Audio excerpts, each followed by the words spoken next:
Hello students, आज human genetics से related बात किया जाएगा।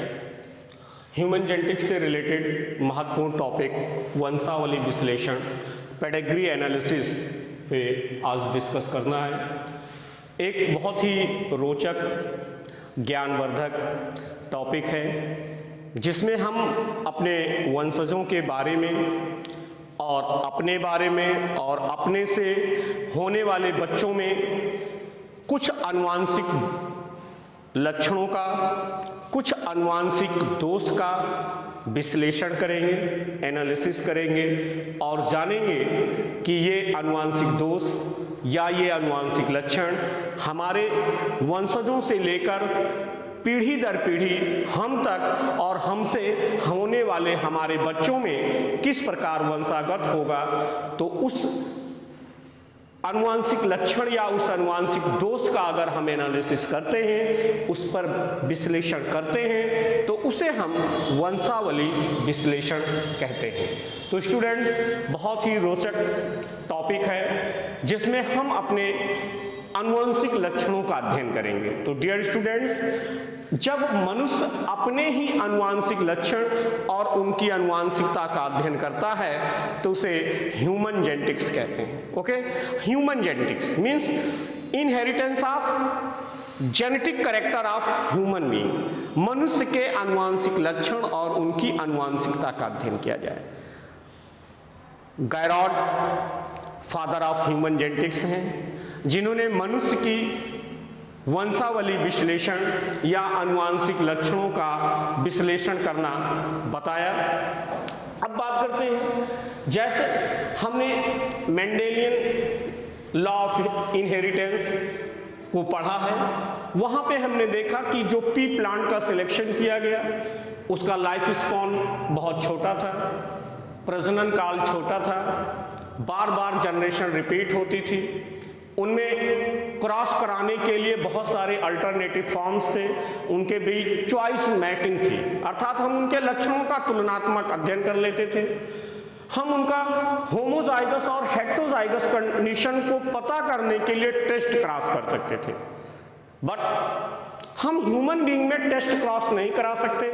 चॉइस मैटिंग की कोई कंडीशन नहीं होती कि इनके साथ इनका लक्षण वाले इस लक्षण के साथ क्रॉस किया जाएगा, ऐसी पॉसिबिलिटीज ह्यूमन बीइंग के साथ नहीं होती। So that human being is a not good genetic material. Okay, मनुष्य एक अच्छा आनुवंशिक पदार्थ नहीं है लक्ष्य, क्योंकि मनुष्य में चॉइस मैटिंग नहीं होती, किसी भी तरीके की चॉइस मैटिंग नहीं होती है। दूसरी चीज, नंबर ऑफ प्रोजीनी लिमिटेड होते हैं, बच्चों की संख्या सीमित होती है, जिससे हम उनका अनुपात नहीं बता सकते हैं कि जीनोटिपिक और फिनोटिपिक रेशियो ये है। So human being as a genetic material treat नहीं किया जा सकता डियर स्टूडेंट्स।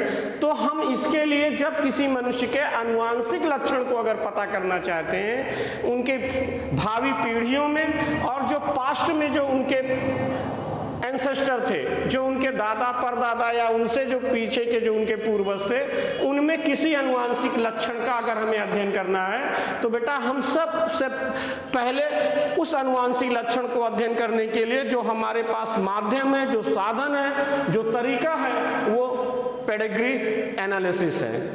तो पेडिग्री एनालिसिस का अभिप्राय या वंशावली विश्लेषण का अभिप्राय हुआ कि हम अपने वंशजों में पीढ़ी दर पीढ़ी किसी एक विशेष ट्रैट का, किसी एक विशेष आनुवंशिक लक्षण का, किसी एक असामान्य आनुवंशिक लक्षण का या किसी एक आनुवंशिक दोष या रोग का अध्ययन पीढ़ी दर पीढ़ी अगर करते हैं तो उस अध्ययन के कारण एक जो चार्ट मेंटेन होता है उसे हम फैमिली चार्ट या हम पेडिग्री चार्ट, और इसके कारण जो एक पीढ़ी दर पीढ़ी उनका जो प्रारूप बन करके आता है उसे हम पेडिग्री चार्ट कहते हैं। तो स्टूडेंट, पेडिग्री चार्ट वो माध्यम है जब हम किसी एक विशेष आनुवंशिक लक्षण का पीढ़ी दर पीढ़ी मनुष्य की भावी पीढ़ियों से में आने वाले पीढ़ियों में या जो हमसे पुराने हमारे पूर्वज हैं उनके बीच उस आनुवांशिक लक्षण का अध्ययन करेंगे। तो हम पेडिग्री एनालिसिस के लिए वंशावली विश्लेषण को 2 पॉइंट्स में यहाँ पे मुख्य रूप से मैंने इनके लिए बनाया है।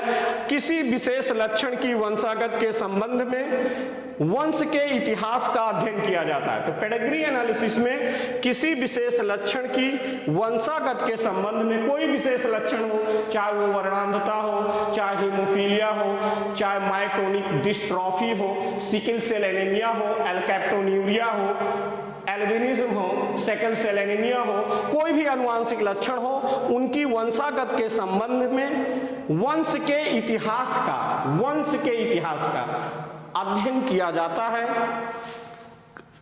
इस आनुवांशिक लक्षण का कई पीढ़ियों तक जारी लक्षणों के विश्लेषण को, अर्थात कोई आनुवांशिक लक्षण के कई पीढ़ियों तक प्रकट होने को अगर हम उसका विश्लेषण करते हैं, उस आनुवांशिक लक्षण का जो पीढ़ी दर पीढ़ी घटित हो रहा है उसका अगर हम विश्लेषण करते हैं तो इसे हम पेडिग्री एनालिसिस कहते हैं।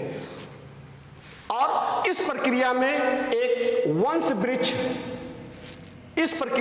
वंश वृक्ष फैमिली ट्री में एक विशेष लक्षण का पीढ़ी दर पीढ़ी विश्लेषण किया जाता है। तो हम पीढ़ी दर पीढ़ी विश्लेषण करने के लिए एक फैमिली ट्री बनाते हैं, एक परिवार ट्री बनाते हैं, आप कहेंगे परिवार वृक्ष बनाते हैं, और उस परिवार वृक्ष में हम उस आनुवांशिक लक्षण का अध्ययन करते हैं। तो डियर स्टूडेंट्स, आप ये जानोगे कि ह्यूमन जेनेटिक्स के लिए पेडिग्री एनालिसिस ही वो साधन है जिसके माध्यम से हम किसी आनुवांशिक लक्षण, असामान्य लक्षण या किसी आनुवांशिक रोग का पीढ़ी दर पीढ़ी विश्लेषण कर सकते हैं। हम मटर के पौधे की तरीके से ह्यूमन को as a genetic material treat नहीं कर सकते हैं। ये वेरी इंपॉर्टेंट वर्ड है कि एज अ मटर के प्लांट की तरीके से ह्यूमन को ट्रीट नहीं किया जाता, बिकॉज चॉइस मैटिंग नहीं है,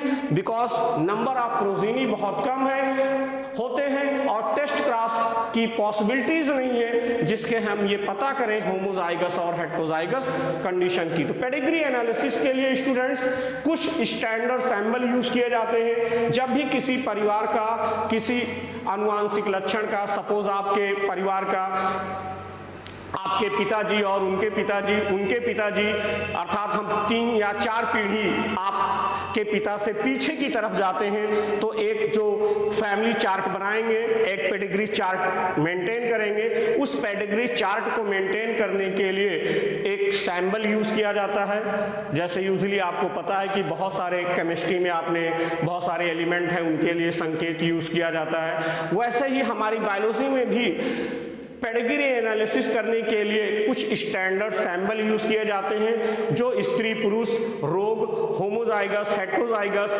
मैटिंग आदि की कंडीशन को रिप्रेजेंट करते हैं। तो हम ध्यान देते हैं जिनका एक्सप्लेनेशन हमें एनसीईआरटी की बुक में मिलता है। जब कोई स्क्वायर डिब्बा बनाया गया है, जैसा आप देख रहे हैं स्क्वायर डिब्बा बनाया गया, तो इसको हम मेल से रिप्रेजेंट करते हैं, ये मेल पेरेंट के लिए होता है। अगर सर्कल में दिया गया है गोल के लिए तो ये फीमेल पेरेंट के लिए होता है या फीमेल के लिए होता है। तो आप सबसे पहले चीज आप जानेंगे कि मेल के लिए स्क्वायर और फीमेल के लिए सर्कल का यूज करते हैं। अब अगर सेक्स अनस्पेसिफाइड है, अगर हमें उस वंश में नंबर ऑफ चाइल्ड पता है और हमें ये नहीं पता है कि कितने मेल हैं या कितने फीमेल हैं, तो हम इस तरीके का एक सैंपल यूज करते हैं जो ना तो सर्कल है ना तो स्क्वायर है। आप देख रहे हैं कि ये ट्रायंगल सेक्स अनस्पेसिफाइड के लिए यूज किया गया। अगर मेल फीमेल और अनस्पेसिफाइड सेक्स के लिए जो सैंपल यूज किए गए हैं ये डार्क किए गए हैं बेटा, इनको सर्किल, इनको अंदर शेडेड किया गया है या डार्क किया गया है, तो ये रिप्रेजेंट करता है कि ये सन चाइल्ड या ये डॉटर चाइल्ड या ये अनस्पेसिफाइड सेक्स जो है ये अफेक्टेड पर्सन है, ये पीड़ित हैं किसी अनुवांशिक रोग से या इनमें कोई असमान आनुवंशिक लक्षण है, अगर इस कॉलम इन डिब्बों को डार्क कर दिया गया है। अब मेल को फीमेल के साथ एक बार के साथ जोड़ दिया गया है, ये बार बीच में जोड़ा गया जैसा आप देख रहे हैं, तो इनके बीच मैटिंग को दर्शाता है, अर्थात इस फीमेल का इस मेल के साथ मैरिज की कंडीशन को दिखाता है। अगर डबल बार के साथ जोड़ा गया है तो ये मैटिंग बिटवीन रिलेटिव्स को शो करता है, अर्थात वो कंडीशन को शो करता है जो संगोत्री विवाह की दशा को दर्शाता है, एक ही गोत्र में विवाह या फैमिली के बीच मैरिज की कंडीशन, या आप कहेंगे कि समरक्त मैथुन, एक ही गोत्र के बीच, एक ही फैमिली के सदस्य के बीच मैटिंग को शो करता है। मेल को फीमेल के साथ अगर हम डबल बार के साथ जोड़ते हैं, आगे देखते हैं, मेल को फीमेल के साथ सिंगल बार से जोड़ा गया, इनके बीच मैरिज या मैटिंग की कंडीशन। अब फिर एक वर्टिकल लाइन से नीचे दो संतान दिखाए जा रहे हैं, तो मेल फीमेल के साथ ये मैरिज की कंडीशन है, पेरेंट एबव ऊपर के पेरेंट्स हैं, एंड चिल्ड्रन बिलो ये नीचे के जो हैं ये इनके बच्चे हैं, ये फर्स्ट सन चाइल्ड है और सेकेंड ये डॉटर चाइल्ड है। आप लेफ्ट टू राइट चलेंगे, लेफ्ट साइड का फर्स्ट चाइल्ड होगा और उसके बाद आप जैसे जैसे राइट साइड जाएंगे second, third and fourth child उनके होंगे। तो लेफ्ट टू राइट आप चलते हो, पहले पुत्र पैदा हुआ, फिर पुत्री पैदा हुआ, ये पेरेंट्स हैं एबव, और नीचे की तरफ ये उनकी बच्चे हैं जो एक पुत्र और एक पुत्री के रूप में जन्म लिए हैं। इस तरीके का एक पेडिग्री चार्ट यहाँ पे बनाया गया है जिसमें माता पिता और उनसे उत्पन्न एक पुत्र और एक पुत्री को दिखाया गया। नीचे आप देखते हो कि पिता और माता हैं, ये मेल और ये फीमेल, इनके बीच मैटिंग को शो किया गया। नीचे वर्टिकल लाइन से एक अफेक्टेड, एक पीड़ित सन चाइल्ड को दिखाया गया, जैसा देख रहे हैं कि ये डार्क किया गया है, और ये पुत्र जो है किसी अनुवांशिक रोग से, किसी अनुवांशिक दोष से, कोई जेनेटिक डिसऑर्डर इस बच्चे के अंदर है जो माता पिता से इसके बीच आया है। ये पेडिग्री एनालिसिस का एक सैंपल है जिसमें आपने देखा parent with male child affected with disease, जो इनके पेरेंट्स हैं, इनसे जो एक बच्चा हुआ, पुत्र हुआ, मेल चाइल्ड जो हुआ वो अफेक्टेड है एक पार्टिकुलर डिजीज से। इस तरीके का सैंपल अगर यूज किया गया है ट्राइंगल में जिसके बीच में 5 लिखा गया है, 3 भी लिखा जा सकता है, 2 भी, या जितने नंबर होंगे वो लिख सकते हैं, उनके लिए जो अनअफेक्टेड ऑफस्प्रिंग होंगे, ऐसे चाइल्ड जिनका हमें सेक्स नहीं पता है, अनस्पेसिफाइड सेक्स हैं, उनका लिंग नहीं पता कि ये पुत्र हुए होंगे या पुत्री हुए होंगे, उनकी संख्या अगर हमें पता है कि 5 पैदा हुए, 3 पैदा हुए, 4 पैदा हुए, तो हम उनके बीच में उस संख्या को लिख करके उनको रिप्रेजेंट कर देते हैं कि इतने बच्चे पैदा हुए और उनकी संख्या ये है। तो इस तरीके से ये कुछ स्टैंडर्ड सैंपल हैं जो हमारी एनसीईआरटी के बुक ने मेंशन किया।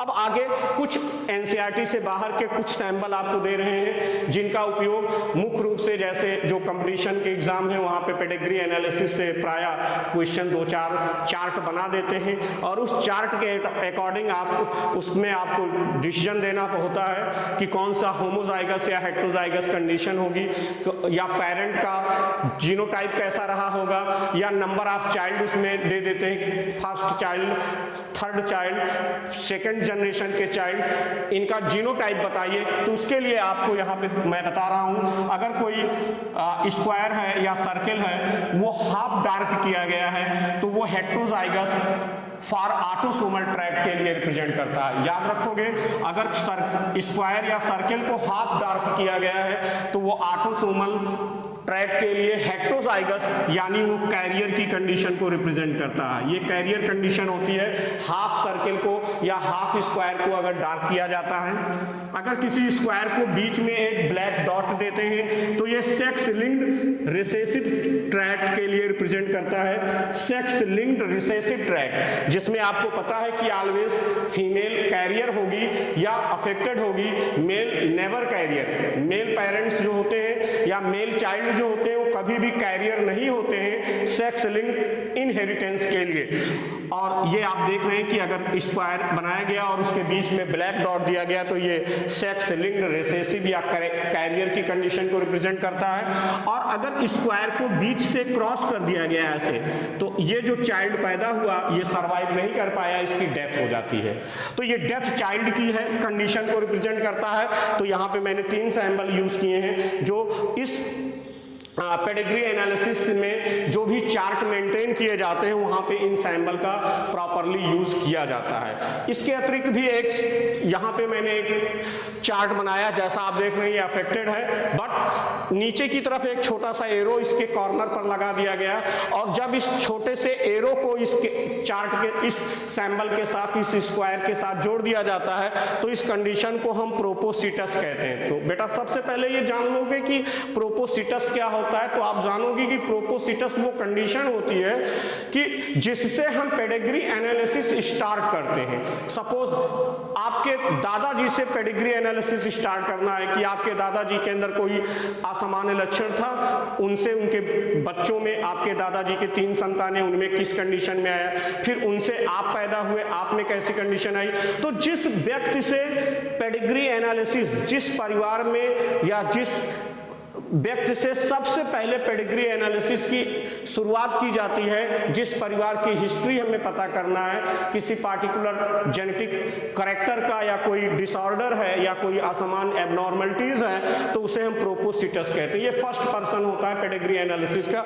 जैसे आप देखेंगे कि यहाँ एक पेडिग्री एनालिसिस का मैंने एक चार्ट बनाया है, तो ये जो पेरेंट हैं ये पेरेंट ही प्रोपोसिटस है। अब इनसे ये पहली पीढ़ी हो गई, ये दूसरी पीढ़ी हो गई और ये तीसरी पीढ़ी होगी। तो पहली पीढ़ी के पेरेंट को ही हम प्रोपोसिटस कहते हैं। तो ये कॉमन सैंपल है जो यूज किए जाते हैं बेटा, जिससे हम किसी भी आनुवांशिक लक्षण का मनुष्य की पीढ़ी दर पीढ़ी संतानों में एनालिसिस कर सकते हैं। आगे अब आप ध्यान दोगे कि पेडिग्री एनालिसिस के लिए जो सैंपल यूज किए गए हैं इनसे हमने एक पेडिग्री चार्ट यहाँ पे मेंटेन किया है। पेडिग्री चार्ट को मेंटेन किया गया। इस पेडिग्री चार्ट में आप देखोगे कि फर्स्ट जनरेशन ये जो दिखाया जा रहा है propositus parent, female parent and male parent, आप देखेंगे चार्ट के अकॉर्डिंग जो हमारा फीमेल पेरेंट है वो अफेक्टेड है। इस फीमेल पेरेंट से 4 बच्चे पैदा हुए। First child daughter, second child son child, third child son child and fourth child आप देख रहे हैं डॉटर चाइल्ड के रूप में पैदा हुआ।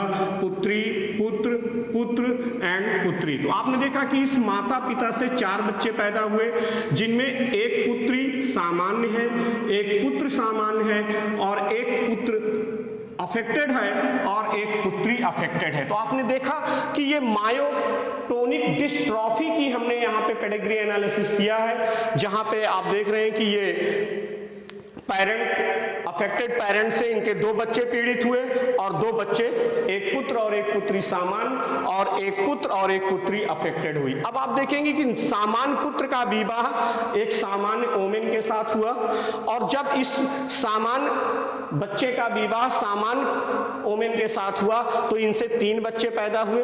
फर्स्ट और सेकेंड दोनों पुत्रियां थी और थर्ड चाइल्ड जो था वो सन चाइल्ड था। Both are all are normal. तो आप देखेंगे जब पेरेंट्स नॉर्मल हैं तो इनकी संतानें भी सभी नॉर्मल हैं, इनमें कोई भी जेनेटिक डिसऑर्डर नहीं है। लेकिन वहीं पे आप देखें इस मैटिंग को देखेंगे कि ये जो डॉटर चाइल्ड अफेक्टेड है, नॉर्मल मेल पर्सन के साथ इनकी मैटिंग को शो की गई। नीचे इनसे 3 बच्चे पैदा हुए।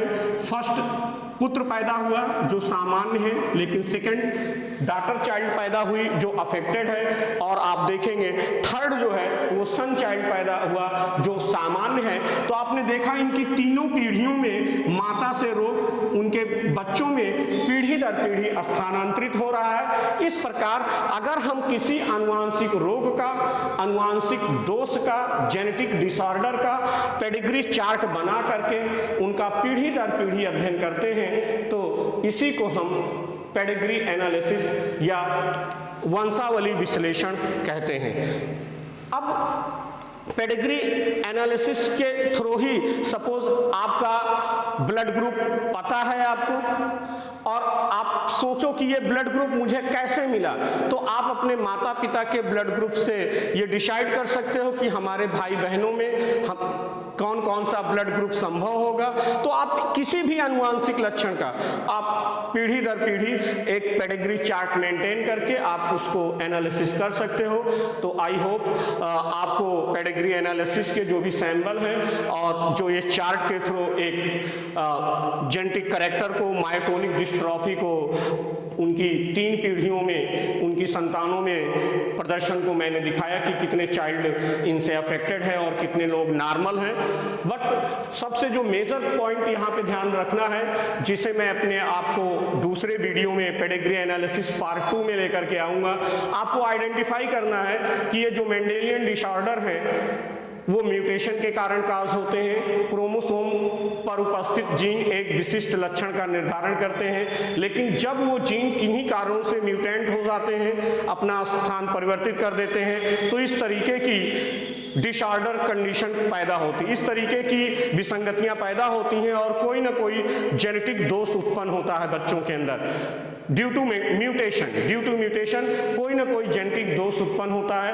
अब वो जेनेटिक दोष में आपको ध्यान रखना है कि जो जेनेटिक दोष उत्पन्न होंगे उनमें या तो वो ऑटोसोमल होंगे या तो वो सेक्स लिंक्ड होंगे या तो वो ऑटोसोमल होंगे।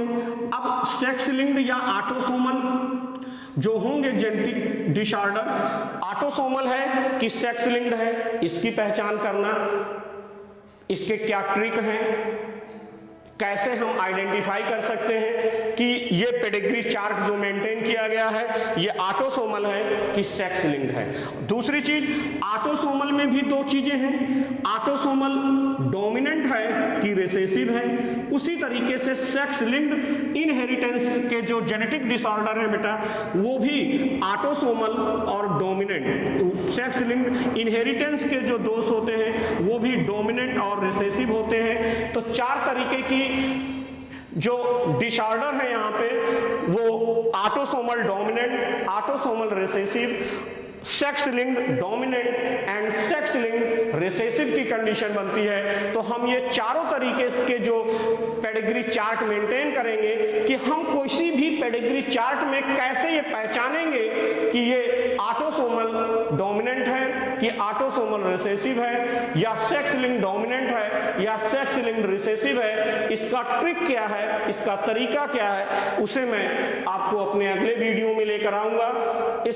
और यह भी आप जान लें कि पेडिग्री एनालिसिस का क्या फायदा है, इसका क्या यूज है, बेनिफिट क्या है। तो आप ध्यान दोगे कि पेडिग्री एनालिसिस से tracing the first appearance of character in family, हम पेडिग्री एनालिसिस द्वारा किसी अनुवांशिक लक्षण का उनके फैमिली में सबसे पहले किस पर्सन के अंदर वो कैरेक्टर अपीयर हुआ, प्रकट हुआ, ये पता कर सकते हैं एक पेडिग्री चार्ट के माध्यम से, एक पेडिग्री फैमिली ट्री के माध्यम से। जैसे हीमोफीलिया की पेडिग्री एनालिसिस अगर की जाए रॉयल फैमिली में, तो महारानी विक्टोरिया जो पेडिग्री चार्ट मेंटेन किया गया उसमें पता चला कि महारानी विक्टोरिया इस रोग की कैरियर थी और इसके कारण, उनके कारण ही पूरे फैमिली के लोगों में नंबर ऑफ इतने सन चाइल्ड और डॉटर चाइल्ड के अंदर ये डिजीज स्प्रेड हुआ जनरेशन टू जनरेशन। तो हम पेडिग्री चार्ट के माध्यम से,